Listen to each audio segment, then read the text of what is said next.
So welcome back to another Shift podcast episode. Today we have another inspiring individual who've been doing a lot through the Shift campaign. We have with here Mr. Punto from Gola Gola, Bhutan. Right. So before we go into the details, before we talk about the cool stuffs, all about Shift and all that, let's play a small game. It's called Your Name, Your Passion, and a Secret. First of all, thank you for having me here. I'm Pinso Churinzen. And one thing that I'm really passionate about is leadership.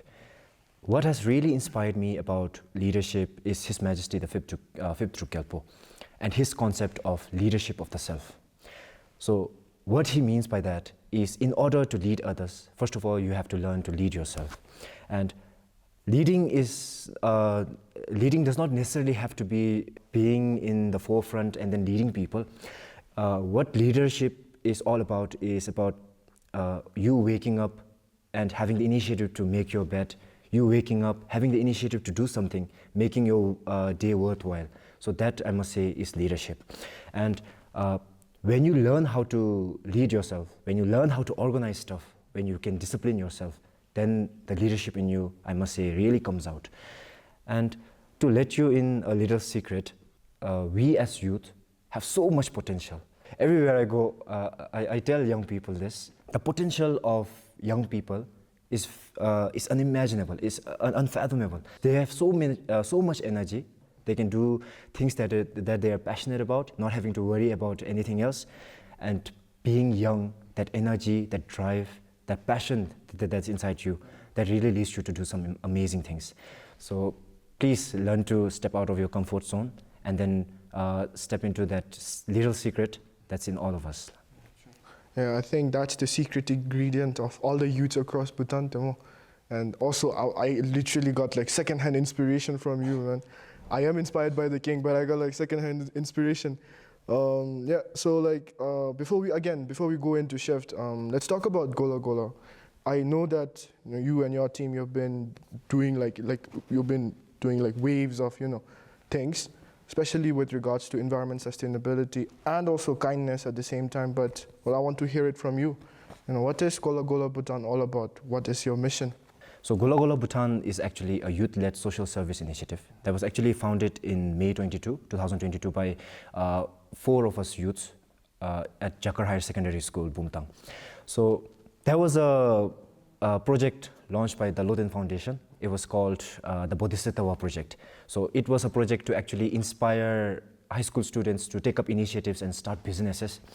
And me and my friends actually got together, and when we were discussing, the concept of service actually came out of the business. So we were like, we all have clothes at home that we hold dear to us, so we cannot just give it away.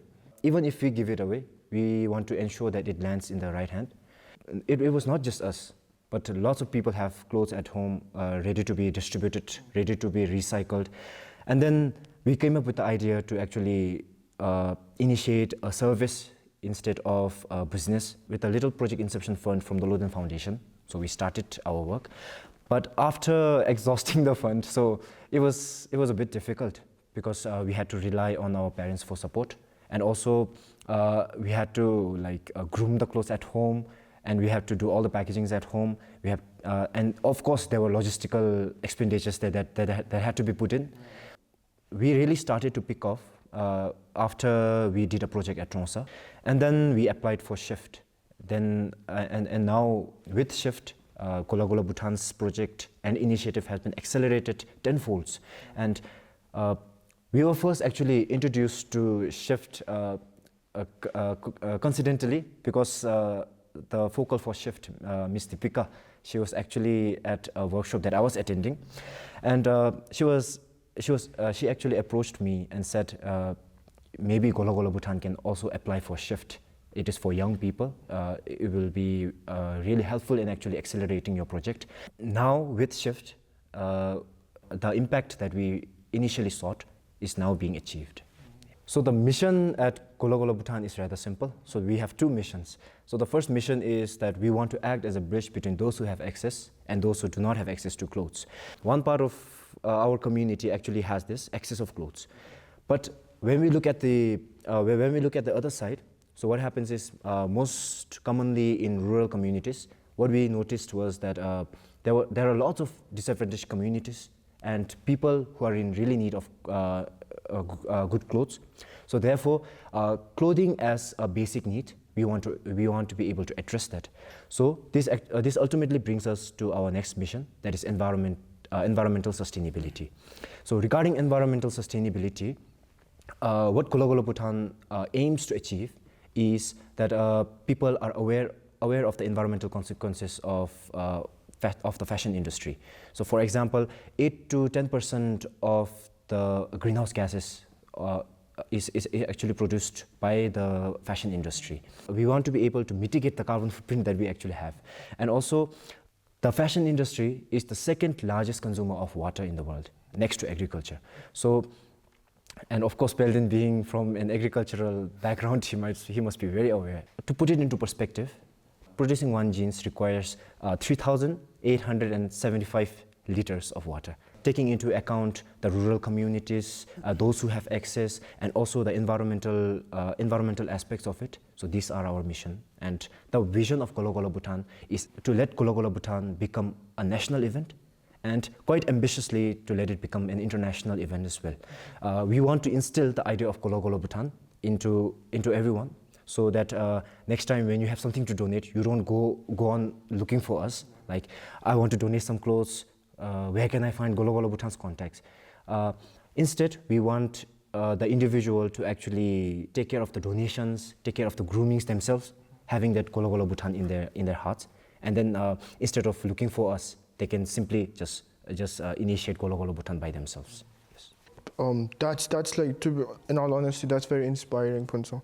But with the fast fashion getting very popular, even for a small country like Bhutan, Shein and all that, I think even though this is like a basic issue, it needs to be addressed furthermore. And then it's great that like youth groups are taking initiative. Nobody's doing it. Well, youths are here, right? So yeah, that's very inspiring.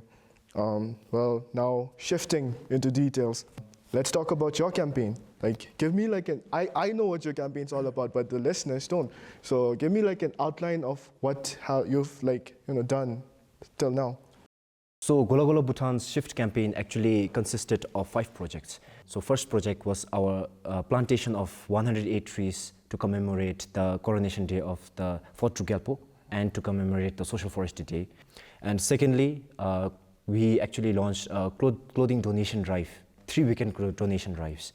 And thirdly, we also initiated a clothing donation drive in colleges across Thimphu Songkhak, such as the Royal Thimphu College, Gesagyepo University of Medical Sciences, and also Gelpoching College of Information and Technologies.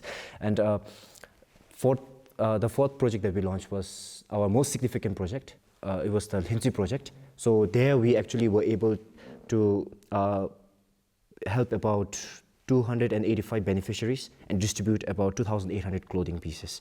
And the 5th one is actually the upcycle fashion design competition that we actually concluded last August. And the fashion design competition was actually a platform for youths of high school and colleges to actually showcase their talents in actually recycling the clothes. Yeah, I've been following Golo Golo's social media page, and I've seen y'all do a lot. The competition, the upcycling thing, yeah, that was very interesting. I've like saw people creating dress and all that stuff, which was very interesting. Now, if the listeners went through our previous podcast episodes, we know that Shift is all about empowering youth's voice, amplifying it, making youths take action, right? And I'm pretty sure Shift and Save the Children played a huge role in your campaign as well. So my next question would be like, how did Shift and Save the Children Bhutan help amplify the work that you've been doing through the campaign? The aid in resources. So Golo Golo Bhutan's biggest challenge to this day has been access to resource. So when we do projects, the funds do not just fall out of the sky. So we need funds to actually manage our project. We need funds to actually implement the project. So Save the Children has been really instrumental in this aspect. And the next thing is actually scaling and adaptability. Gola Gola Bhutan as an initiative has been able to grow a lot since the shift campaign's inception. So regarding the adaptability, what really happened was when we were doing the Hinsi project, so we actually had to do 6 projects in Hinsi, but in project number 1, day 1, we exhausted over 800 clothes. So that was about 70% of the initial clothing that we took. So we had to adapt to this. So what we did was we contacted our volunteers in Thimphu, and then they actually groomed the clothes and then sent it back to us. And also next was our community engagement and reach. So our community engagement and reach really improved from this shift campaign. When people donate something that they love, they are thinking at the back of their mind that are the clothes that I have donated, will they be put to good use? And also not only the donors but the receivers as well. They are thinking, is it clean? So we were really able to gain credibility from the shift campaign as well. Yeah, Phuntsho, I think I can also relate with you in this. They have been like a huge, even for YP Bhutan, they've played a huge role. Shout out to Save the Children. Yeah, not just with financial resources, right? They've helped with project management, right? And all the other stuff as well. Yeah, you already talked about some of the achievement that you've Gola Gola Bhutan achieved. But with achievement, there comes like obstacles. Yeah, there's like always bumps in the journey. And you already mentioned one about how there were like not enough clothes when you were in Hinsi. But what are some of the other challenges that you faced, and how were you able to tackle it? So one of the challenges can be logistical challenges that we faced, since we had to do our project during the monsoon season, and we had to travel to the eastern part of Bhutan. So quite infamously, the loss such as Trumshingla Pass and also Namling Bra. So we were really troubled with this. But the challenge was that we had to travel to Hinsi, which is one of the most rural places in Bhutan. So therefore, the roads were bumpy. So this was one challenge. Communication was not really a challenge, but it was a hurdle between us. So we actually overcame it by actually burning our midnight candle, I must say. It seems like you faced almost similar challenges like us. We had to there was like a roadblock last year when we were coming from Jemgang at Rio Tala. I can feel you on that. Well, my second last question would be now, since your campaign's completed, you probably have learned a lot, right? Not just about like the situation in the East, but personally, there must have been some lessons that you've learned. So maybe if you could talk about that as well. So some key lessons that we actually learned from this shift campaign was, number 1, logistical planning. So we were actually able to develop some skills in this for our future projects. And second one is we actually learned the value of partnership. Dugrat helped us immensely in actually collection of clothes during the weekends in Thimphu. And also local governments were immensely helpful. They were the ones actually hosting the gatherings and also disseminating information for us. Save the Children was very helpful because they were mentoring us time and again. And the next one is awareness. So social media played a vital role in getting our message out there. And one important thing that I would say that we actually learned is resource management.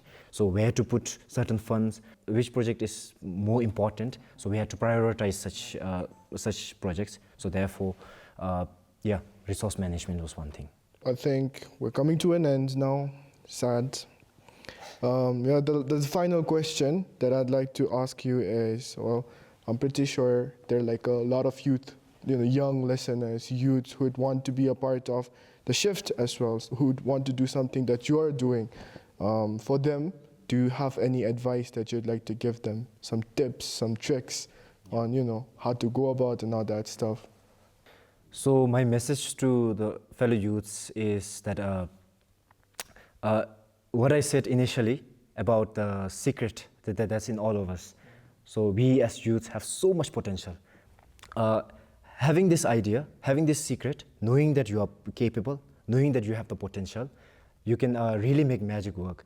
Because initially, youths all over Bhutan can actually tap into your potential, and then hard work is one thing, and then really, yes. Working So, towards it, yeah. yeah, work towards that. Yeah.